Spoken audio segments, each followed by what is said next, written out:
Hello दोस्तों, मैं आपका ड्रग एडवाइजर फिर आपके सामने एक बार एक नई टॉपिक लेके। और टॉपिक का नाम है हिचकप। हिचकप का मतलब होता है हिंदी में हिचकी। बहुत ही छोटी सी प्रॉब्लम्स है हिचकी आना, लेकिन कभी कभी ये प्रॉब्लम बहुत बड़ी बन जाती है अगर ये बंद ना हो। कंटिन्यू अगर हिचकी आ रही है, बंद नहीं हो रही है, तो ये प्रॉब्लम्स काफ़ी बड़ी हो जाती है। और अ, 1 से 2 घंटे तक, अगर एक आध घंटे, आधे घंटे, 1 घंटे तक हिचकी आ रही है, तो लोग डॉक्टर के पास भागना दौड़ना चालू कर देते हैं कि प्रॉब्लम्स कहाँ हो रही है। और हिचकी आना शरीर के लिए बहुत कष्टदायक भी होता है, क्योंकि ये पेट से लेके और पूरे डाइजेस्टिव सिस्टम को जो है हिला के रख देती है। अब बहुत छोटी सी प्रॉब्लम्स है, लेकिन अगर ये ज़्यादा हो तो प्रॉब्लम्स बढ़ा देती हैं। तो आज हम लोग इसके बारे में देखेंगे एक्चुअली ये उसका कॉसेस क्या है, कैसे होती है, ये कहाँ से शुरुआत होता है, और साइन सिम्टम क्या है। ठीक है। और अगर, चूंकि मैं हमेशा कॉसेस क्यों बचाता बताता हूँ आपको, मैं तो हमेशा ये कहता हूँ कि ये कहाँ से हो रहा है, कारण क्या है। तो ये बताने का मेरा सबसे बड़ा रीजन है कि हम लोग अगर इसके कॉजेज को जान लेते हैं तो हम लोग कोशिश करेंगे कि इसका प्रिवेंशन हो सके। अगर किसी भी बीमारी का, किसी भी छोटी से छोटी प्रॉब्लम्स का अगर हम लोग कारण पता कर लेंगे कि ये क्यों हो रहा है, तो हम लोग उस चीज से बच सकते हैं, उस बीमारी से बच सकते हैं। ठीक है। और उस चीज को होने से ही बस बचा सकते हैं कि इस चीज को ना करे तो ये चीजें नहीं होंगी, बीमारियां नहीं होंगी। ठीक है। तो बहुत कॉमन प्रॉब्लम है हिचकी, बहुत छोटी सी प्रॉब्लम्स है इसके। बहुत बड़ा वीडियो नहीं होगा, छोटा सा वीडियो होगा, लेकिन मैं बहुत इंफॉर्मेटिव वीडियो होगा।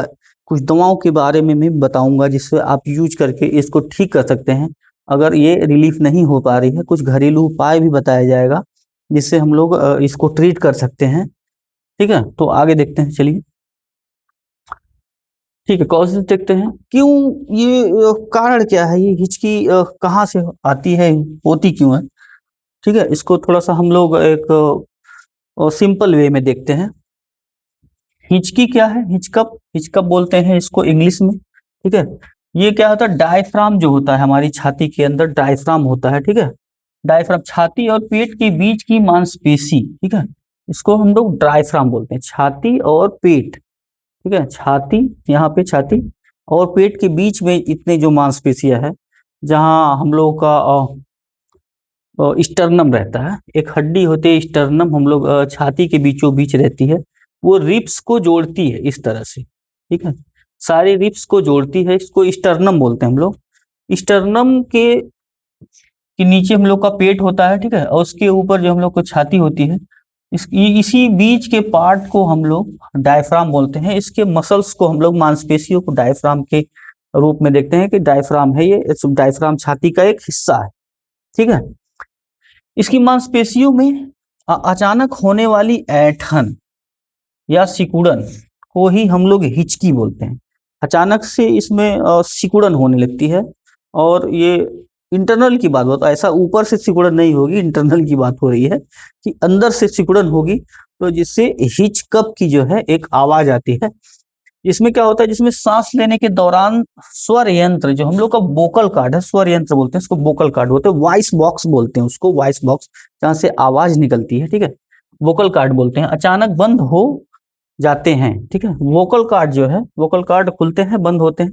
वो अचानक से इस स्पाज्म की वजह से, इस ऐंठन की वजह से, सिकुड़न की वजह से वो बंद हो जाते हैं और हिचकी की आवाज आती है। ठीक है। और हिचकी चूंकि बंद हो गए और खुलेंगे, तो सिकुड़न होगी और ऐंठन होगी, और क्या नाम है, इसकी वजह से अचानक से होगी, तो इसके हिचकी की आवाज मुंह से आती है। इसको हम लोग हिचकप बोलते हैं, हिचकी बोलते हैं। ठीक है। यह आमतौर पर कुछ मिनटों के या खुद ठीक हो जाती है।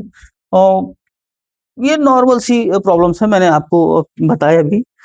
कभी कभी ये आती है अचानक से और ये ठीक भी हो जाती है तुरंत, कुछ सेकंडों में, कभी कभी 10 सेकंड, 20 सेकंड, या फिर 2 4 10 बार। और कभी कभी 2 4 मिनट। लेकिन कभी कभी अगर ये 10 मिनट या आधे घंटे तक रह जाए, तो फिर टेंशन बढ़ती है कि ये प्रॉब्लम्स क्यों बंद नहीं हो रही है। उसके बाद हम लोगों को चिंता बढ़ने लगती है कि अब क्या किया जाए। तो इसी के लिए ये वीडियो बन रही है कि अब क्या किया जाए। ठीक है, नॉर्मल अगर कुछ मिनटों में ठीक हो जा रही है तो कोई दिक्कत नहीं है, आमतौर पर कुछ मिनटों में ही ठीक हो जाती है। लेकिन अगर मिनटों में नहीं ठीक हुई तब क्या किया जाए, उसके बाद जो है। लेकिन अगर लंबे समय तक रहना किसी अंतर्निहित समस्या का संकेत हो सकता है। ठीक है, यही बताया कि अगर वो लंबे समय तक हिचकी रह रही है तो हो सकता है कि इंटरनल में कुछ प्रॉब्लम है, आंतरिक स्ट्रक्चर में कोई प्रॉब्लम है। ठीक है, ह्यूमन बॉडी में कुछ अंदर से प्रॉब्लम है जिसकी वजह से ये काफी टाइम तक दिक्कत कर रही है। ठीक है, ये इसके कुछ कॉजेज हैं और कैसे आती है, कैसे कहाँ से क्या प्रॉब्लम्स होती है। ठीक है, आगे देखते हैं हम लोग। और इसका कारण जो है, और कारण कुछ देखते हैं। इसका सबसे मुख्य कारण क्या है? ठीक है, तेजी से खाना खाना। अगर आपने, मैं इसको कॉजेज में फिर आपको बता रहा हूँ, कॉजेज में क्यों बताता हूँ, कॉजेज इसलिए है कि अगर चीजों को जान पाएंगे कि ये परेशानी, ये दिक्कत कहाँ से हो रही है, तो हम लोग उस चीज को करेंगे ही नहीं जिससे प्रॉब्लम होगी ही नहीं। तो इसको हमेशा याद रखिए, कॉजेज का सबसे बड़ा कारण है कि कहाँ से बीमारी हो रही है, उस चीज को ना किया जाए। ठीक है, और तेजी से खाना खाना, हम लोग बहुत कभी कभी क्या होता है, बहुत से लोग आराम आराम से चबा चबा के खाते हैं और कुछ लोग बहुत तेजी से खाना खाते हैं। तेजी से खाना खाने की वजह से जो है स्पाज्म बन सकता है, हिचकी आ सकती है। बहुत अधिक गर्म या मसालेदार भोजन। ठीक है, मतलब खाना बना, काफी ज्यादा गर्म है, आपने खाना चालू कर दिया। ठीक है, तो अंदर क्या है, इसोफेगल की जो मसल्स हैं वो कहीं ना कहीं स्पाज्म के कांटेक्ट में आ जाती हैं और वो मरोड़ बनने लगता है।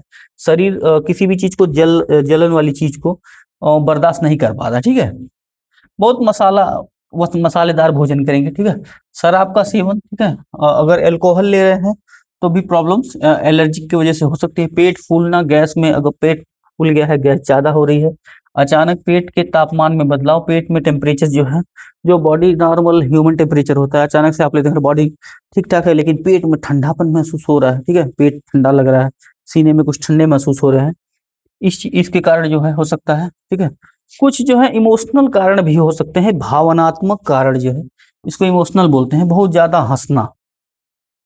ठीक है, कुछ ऐसे लोग हैं जो मतलब हंसने का तरीका ही कुछ अलग होता है, मतलब इस लेवल का हंस देते हैं कि सांसें रुकने लगती हैं। तो इस ये भी एक बहुत बड़ा कारण हो सकता है कि अगर बहुत ज्यादा हंस रहे हैं आप, ठीक है, ज्यादा टाइम तक हंस रहे हैं, तो इस एरिया में खिंचाव होता है जिसकी वजह से हिचकी आती है। तनाव ले रहे हैं, बहुत टेंशन ले रहे हैं, परेशानी है, डिप्रेशन है, उत्साह के कारण, ठीक है, उत्साह के कारण भी हिचकी आ सकती है। बहुत ज्यादा अगर आप खुश हो रहे हैं तो भी इस एरिया में, डायफ्राम वाले एरिया में खिंचाव महसूस होता है। ठीक है, खुशी की वजह से। ठीक है, तो वहां पे भी हिचकी आने के बहुत बड़े कारण हो सकते हैं। शारीरिक प्रक्रिया के बारे में थोड़ा सा देख लेते हैं। शारीरिक प्रक्रिया में भी जो है, जब डायफ्राम सिकुड़ता है तो फेफड़ों में हवा का बहाव तेज हो जाता है। ठीक है, और वोकल कार्ड के बंद होने से विशिष्ट ध्वनि निकलती है। तो मैंने जैसे पीछे बताया, ठीक है, कि जो हिचकी क्यों आती है, उस हिच की आवाज जो होती है वो डायफ्राम सिकुड़ता है। ठीक है, तो और वोकल कार्ड जो है बंद होता है जिसकी वजह से एक विशिष्ट ध्वनि निकलती है, उसको हिचकी ही बोलते हैं हम लोग। ठीक है, अवधि जो है, यदि हिचकी 48 घंटे से अधिक समय तक चलती है तो इसे परसिस्टेंस बोला जाता है। ठीक है, या तो क्रोनिक माना जाता है, ये इसे गंभीर समस्या मानी जाती है, जो किसी गंभीर समस्या का संकेत हो सकता है। फिर मैं बताया, अगर ये ज्यादा टाइम तक चल रही है, 10 घंटे, 12 घंटे या 24 घंटे, 48 घंटे, ठीक है, लंबा जा रहा है, एक दिन से आ रहे हैं, 2 दिन से लगातार हिचकियां आ रही हैं, तो ये किसी बड़ी बीमारी का संकेत हो सकता है। तो इसको इग्नोर न करें, इसको जांचना जरूरी होता है। ठीक है, जो किसी गंभीर समस्या का संकेत होता है। घरेलू उपचार, ठीक है, घरेलू उपचार के हम लोग देखते हैं, घरेलू उपचार में हम लोग और क्या क्या कर सकते हैं जिससे हम लोग को इससे आराम मिले। अगर इससे घरेलू उपचार में पानी पीना सबसे सबसे कॉमन चीज है। जब आप लोग आप और हम दो सब लोग जो है, जब हिचकी आती है, सबको हिचकी आती है, तो हम लोग क्या करते हैं, गिलास में तुरंत पानी लेके पी लेते हैं, हिचकी बंद हो जाती है। ठीक है, सबसे कॉमन ट्रीटमेंट जो है पानी पीना, सबसे पहला ट्रीटमेंट जो है, हम लोग जो है पानी पी ले रहे हैं। दूसरा ट्रीटमेंट होता है, कोशिश करिए कि थोड़ा सा सांस को हल्के से रोक के लिया जाए। बहुत तेज तेज से सांस न लिया जाए, ठीक है। अगर हिचकी आ रही है तो सांस को थोड़ा सा रोक के लिया जाए, तो हिचकी बंद होने का चांस ज्यादा रहता है, क्योंकि खिंचाव जो है आराम मिलेगा।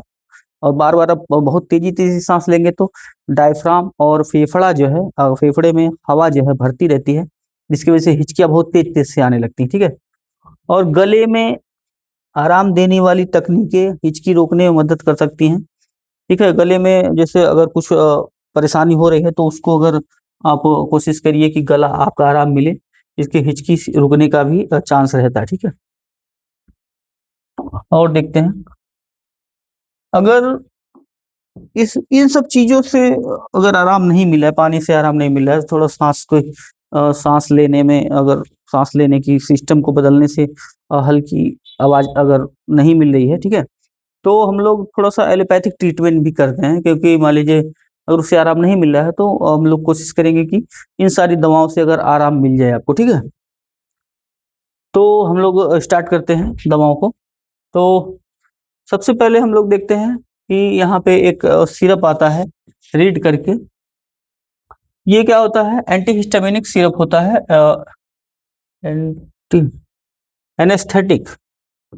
सॉरी, मैंने एंटीहिस्टामिनिक बोल दिया। एंटीहिस्टामिनिक क्या होता है कि जो एलर्जिक एलर्जिक सिरप्स होते हैं उनको एंटीहिस्टामिनिक बोलते हैं। ये एनेस्थेटिक है, ठीक है। और रीड सिरप आता है एनेस्थेटिक और एंटासिड सस्पेंशन है ये, ठीक है। रीड रीड नाम से आता है, ये ब्रांड नेम है, ठीक है, ये ब्रांड नेम है। एनेस्थेटिक एंड एंटासिड सस्पेंशन होता है, ठीक है। ये क्या करता है कि एनेस्थेटिक का मतलब आप लोग समझ रहे हैं कि किसी चीज को शून्य कर देना, ठीक है। और जब आप पीते हैं तो आपके पेट और डायफ्राम और इस क्या नाम है, इसोफेगस इसोफेगस एरिया या ग्रास नली जिसको बोलते हैं, विंड पाइप बोलते हैं हम लोग, विंड पाइप बोल रहे हैं, क्या नाम है उसको, फूड पाइप। फूड पाइप को क्या करता है, ये रिलैक्स कर देता है। एनेस्थेसिया जिसको बोलते हैं, ये एनेस्थेसिया जिसको किसी भी चीज को रिलैक्स करने के लिए, ठीक है। और एंटासिड जो पेट में एसिडिटी अगर ज्यादा है, ठीक है, उसके लिए तो वो क्या करता है कि उस चीजों को रिलैक्स करते हुए जाता है, और पेट में जाने के बाद जो है हिचकी को आराम कर देता है, ठीक है। अगर ये सिरप नहीं मिल रहे हैं तो एक और सिरप है, एसीकेन नाम से आता है, ठीक है, एसीकेन नाम से आता है। ये भी सेम टू सेम सिरप ही है, एंटासिड का ही है, ठीक है। इसको 2 चम्मच आप लोग को दोनों में से अगर कोई मिल जाए, या तो ये ऊपर वाला मिल जाए रीड, या एसीकेन मिल जाए, दोनों में से कोई भी सिरप, एक सिरप ले लेना है आपको। इसको 2 टीस्पून, ठीक है, 2 टेबल स्पून जो है, इसको टीडीएस लेना है, सुबह दोपहर शाम तीनों टाइम लेना है, ठीक है। इससे आपको रिलीफ मिल जाएगा। अगर इससे भी नहीं रिलीफ मिल रहा है तो एक टैबलेट आता है डोट्रिन डीएस। डोट्रिन डीएस को सुबह शाम लेते हैं। ये मसल रिलैक्सेंट टैबलेट है, किसी भी मसल्स को रिलैक्स कर देता है, जिससे डायफ्राम डायफ्राम की मसल्स जो है जिसमें खिंचाव आ रहा है, ठीक है, वो उसको रिलैक्स कर देगा। हाँ, डायफ्राम मसल्स की रिलैक्स कर देगा, उस रिलैक्स की वजह से हिचकी जो है बंद हो जाती है, ठीक है। एक टैबलेट आता है लियोफेन। लियोफेन करके आता है, ठीक है। बैल्कोफेन 10 mg का, mg है ये, ml नहीं है, ठीक है। 10 mg, ठीक है, 10 mg का आता है, ये भी मसल रिलैक्सेंट है, ठीक है। अ, वैसे दोनों अगर डोट्रिन डीएस मिल जा रहा है तो डोट्रिन डीएस ले सकते हैं, ठीक है। अगर लियोफेन मिल जा रहा है तो लियोफेन ले सकते हैं। दोनों ही बहुत अच्छे ब्रांड के टैबलेट्स हैं मसल रिलैक्सेंट के लिए, ठीक है। तो इन दोनों को आप ले सकते हैं, ठीक है। अगर दोनों देखिए यहाँ पे ये 2 सिरप में से कोई एक मिल जाए, या दोनों टैबलेट्स में से कोई एक मिल जाए, ठीक है, इन दोनों को साथ में लिया जा सकता है, ठीक है। दोनों साथ नहीं लेना है, या तो डोट्रिन डीएस लेंगे या तो लियोफिन लेंगे, ठीक है। इसी तरह से या तो रिट सिरप लेंगे या एसिकेन सिरप लेंगे, दोनों में से एक एक ही कोई लेना है, ठीक है। अगर इससे भी आपको आराम नहीं मिल रहा है, आपने सिरप भी पी लिया, सिरप के साथ एक टैबलेट्स भी ले लिया डोट्रिन डीएस का, ठीक है, आपने सिरप भी पी लिया, दोनों से अगर आराम नहीं मिल रहा है तो फिर आगे क्या किया जाए, थोड़ा सा हल्का ट्रीटमेंट और देख लेते हैं आगे, इंजेक्टेबल फॉर्म में। फिर उसके बाद हम लोग इंजेक्शन के रूप में आएंगे। अगर इन सारी दवाओं से आराम नहीं मिल रहा है तो इंजेक्शन है डोट्रिन, आईएम लगा देंगे, ठीक है। डोट्रिन जो है मसल रिलैक्सेंट के एक इंजेक्शन है, हम लोग इंट्रामस्कुलर लगा देंगे, आईएम लगा देंगे, जिससे हिचकी बंद हो जाएगी, ठीक है। अगर उसके बाद भी नहीं बन रही है तो एक इंजेक्शन आता है, इंजेक्शन आता है मेगाटिल। मेगाटिल करके इंजेक्शन आता है, ये क्या करता है, 50 mg का होता है, क्लोरप्रोमेजीन। क्लोरप्रोमेजीन 50 mg। ये एक एंटीसाइकोट्रिक ड्रग्स है। इससे क्या होती है कि हम लोग का दिमाग जो है किसी भी चीज को रिलैक्स, जब दिमाग रिलैक्स होगा, दिमाग को रिलैक्स कर देगा, न्यूरॉन्स को रिलैक्स कर देगा, जिसकी वजह से बॉडी में कोई भी सिम्टम हो, ठीक है, वो एकदम से रिलैक्स हो जाते हैं, ठीक है। तो इससे तुरंत आराम मिल जाएगा। इस इंजेक्शन को रोटिन डीएस लगा देंगे और आईएम स्टेट लगा देंगे, और इंजेक्शन को है मेगाटिल 50 mg का आईएम लगा देंगे, इंट्रामस्कुलर लगाएंगे, ठीक है। इससे आराम मिल जाएगा। एक टैबलेट है क्लोजिन जो है, क्लोजिन भी जो है एंटी डिप्रेसेंट है, ठीक है। डिप्रेशन को कम करता है, एंजाइटी को कम करता है। ये टैबलेट्स भी अगर हम लोग ले लें, ठीक है, इंजेक्शन न लगा के अगर टैबलेट्स ले लें, टैबलेट से भी आराम हो जाएगा। अगर टैबलेट्स नहीं काम कर रहे हैं तो लास्ट ऑप्शन हम लोग के पास रहता है कि हम लोग इंजेक्टेबल फॉर्म में आए, ठीक है। तो इन सारी दवाओं से हम लोग बहुत अच्छा ट्रीटमेंट कर पाएंगे अपने हिचकप का। और फिर आगे देखते हैं। तो ये टॉपिक यहीं समाप्त हुआ, और मुझे लगता है कि अ, ये छोटी सी प्रॉब्लम्स जो रही, इसका इलाज काफ़ी बड़ा रहा। अगर ये परेशानी ज़्यादा टाइम तक रहेगी, या फिर टेंशन, या फिर हेडक, इस तरह की चीज़ों की वजह से, तो इसका इलाज करना थोड़ा सा आपने देखा इंजेक्टेबल फॉर्म में भी हम लोग को आना पड़ा। तो छोटी चीज़ों को भी हल्के में अगर आप ले रहे हैं तो ये बड़ी चीज़ें बड़ी बीमारियों में कन्वर्ट हो सकती हैं। इसलिए अपने सेहत का हमेशा ध्यान रखें। मैं हमेशा कहता हूँ, ठीक है, हेल्थ को आप प्रायोरिटी सबसे फर्स्ट दीजिए, ठीक है। अगर आपका हेल्थ सही है तो आपका सब कुछ सही है, ठीक है, नहीं तो कोई मतलब नहीं है इस जीवन का। और अगर ये वीडियो थोड़ी सी भी इंफॉर्मेटिव लगी तो मेरे YouTube channel your drug adviser को सब्सक्राइब करिए, और बेल आइकन दबा दीजिएगा, जिससे नोटिफिकेशन वीडियो आएगी तो आपको मिलती रहेगी। और किसी भी दोस्तों को अगर आप चाह रहे हैं कि इस चीज़ का वो जानकारी मिले, उसको जानकारी हो, या फिर आपके किसी भी रिलेटिव है, अगर उनको प्रॉब्लम्स है किसी भी चीज़ को, किसी बीमारी की, तो ये वीडियो आप इसको शेयर कर सकते हैं, जिससे उनकी परेशानियों को दूर किया जा सकता है। और थैंक यू।